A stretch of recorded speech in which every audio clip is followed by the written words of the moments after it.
জয় মা, জয় মা, জয় মা, জয় মা। আমি শ্রী শ্রী মৃত সঞ্জীবনী মহারাজ।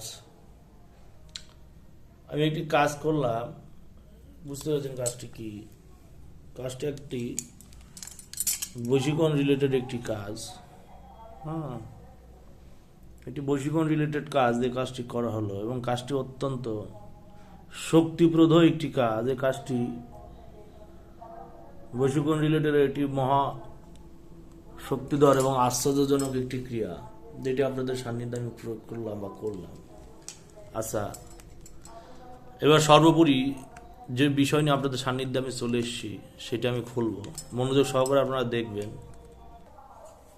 আচ্ছা, যে বিষয় নিয়ে আপনাদের সান্নিধ্যে আমি এসেছি সেটি তো অবশ্যই একটি বশীকরণ কাজ, আর বলা বাহুল্য, বলার প্রয়োজন নেই।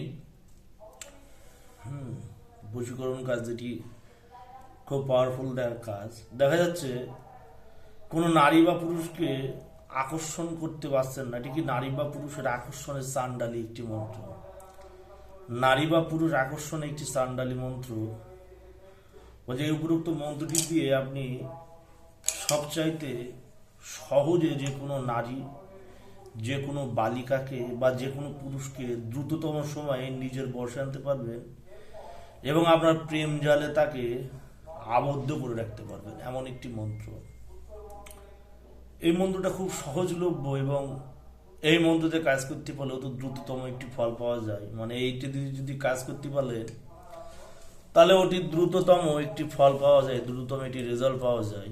যেমন এটি বশীকরণের একটি অতি সহজলভ্য একটি ক্রিয়া। এই কাজটি করলে খুব দ্রুত যে কোনো রমণীকে বা যে কোনো নারীকে বশীভূত করা খুবই সহজ বলে মনে হয়। এখানে যে ব্যক্তির উপর কাজ করা হবে সে ব্যক্তির নাম উচ্চারণ না করলেও চলবে, সে ব্যক্তির নাম মুখটুকু আপনার মনে মনে স্মরণ করতে হবে, করলেই কিন্তু কাজ হবে। মন্ত্রটা খুব সহজ মন্ত্র এবং প্রয়োগটা খুব সহজ। আপনার কি করতে হবে, তে পথে আপনি চলে যাবেন। আপনি তে পথে যেয়ে বুঝবেন আগে ব্যাপারটা কি বলছি, মনোযোগ সহকারে বুঝুন।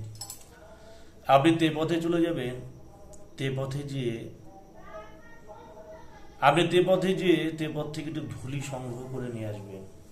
তে পথের একটু ধুলি সংগ্রহ করে নিয়ে আসবেন, এবং সেই ধুলি সংগ্রহ করে সেই ধুলি নিজের ডান হাতের করতলে রাখবেন। রেখে নিয়ে এই মন্ত্র 108 বার পাঠ করবেন, এক পায়ের উপর ভর দিয়ে মেয়ের বাড়ির দিকে তাকিয়ে।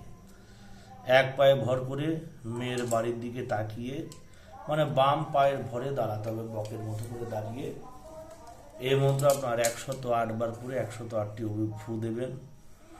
দেওয়ার পর সেই মাটি, তে পথের মাটি, সে রমণীকে ছলে বলে কৌশলে যে কোনো কায়দায় সে রমণীর গায়ে মাথায় একটু ছিটিয়ে দিতে হবে, এবং যে কোনো খাদ্যদ্রব্যের মধ্যে মিশিয়ে সেই খাবার সে রমণীকে কোনো মতে খাইয়ে দিতে হবে। খাদ্য দিলেই আপনার কাজ 90% কাজ এগিয়ে যাবে। এটা কিন্তু বহু পরীক্ষিত এবং বহু কাজের একটি বৃদ্ধি। মন্ত্র শুনে মনে হয় না, কিন্তু মন্ত্রটা খুব কাজের। এই মন্ত্রটাও মনে হয় না যে এটি মন্ত্র, কিন্তু এটি মন্ত্র, এবং এটিতে বহু দ্রুততম ফল পাওয়া যায়। কাজ করবেন, কাজ করার সঙ্গে সঙ্গে একটি পর্যাপ্ত পরিমাণ আপনার রেজাল্ট পাবেন। বুঝতে পেরেছি? মানে এই কাজ করলে অতি দ্রুততম একটি ফল পাওয়া যায়। মন্ত্রটি কি? মন্ত্র হচ্ছে ওম নমো নমো মহারানী নমো। আবার শুনবেন, ওম নমো নমো মহারানী নমো দব্বই নমো নমো। দয়ে ঐকার, বয়জ ফল ঐকার, দব্বই নমো নমো। ওম নমো নমো মহারানী নমো দব্বই নমো নমো। ওম নমো নমো মহারানী নমো দব্বই নমো নমো। ওম নমো নমো মহারানী দব্বই নমো নমো। এই হচ্ছে মন্ত্র। ওম নমো নমো মহারানী নমো দব্বই নমো নমো। ওম নমো নমো মহারানী নমো দব্বই নমো নমো। ওম নমো নমো মহারানী নমো দব্বই নমো নমো। আবার বলছি, ওম নমো নমো মহারানী নমো দব্বই নমো নমো। এই হচ্ছে মন্ত্র। এই মন্ত্র আপনার 108 বার করে 108টি ফু দিতে হবে, এবং যখন মন্ত্র পাঠ করবেন মেয়ের যাতে ছবি যদি কল্পনা না করতে পারেন, তাহলে মেয়ের যদি মুখটা কল্পনা না করতে পারেন, তাহলে মেয়ের ছবিটা আপনি সামনে রেখে দেবেন, আপনার সামনে মেয়ের ছবিটা রেখে দেবেন। যদি মেয়ের রূপ যদি কল্পনা না করতে পারেন, বন্ধ করো লাইটটা। হ্যাঁ, মেয়ের যদি আপনি,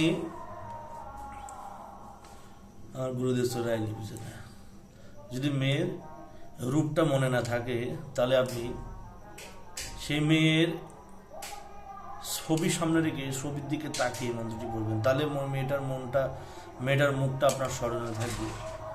এবং তারপরে আপনি কার্যে ব্রতী হবেন বা কাজে ব্রতী হবেন, হলে কি খুব দ্রুত এবং খুব তাড়াতাড়ি একটি ফল পাবেন, মানে যার রেজাল্ট অপরিসীম, রেজাল্ট খুব সুন্দর। কাজ করবেন, কাজের সাথে সাথে রেজাল্ট পাবেন। বলা বাহুল্য খুব পাওয়ারফুল কাজের জিনিস। একদিন কাজ করবেন, দেখবেন কেমন ফল। একবার কাজ করলে দ্বিতীয়বার কাজ করার প্রয়োজন হয় না। জয় মা, জয় মা।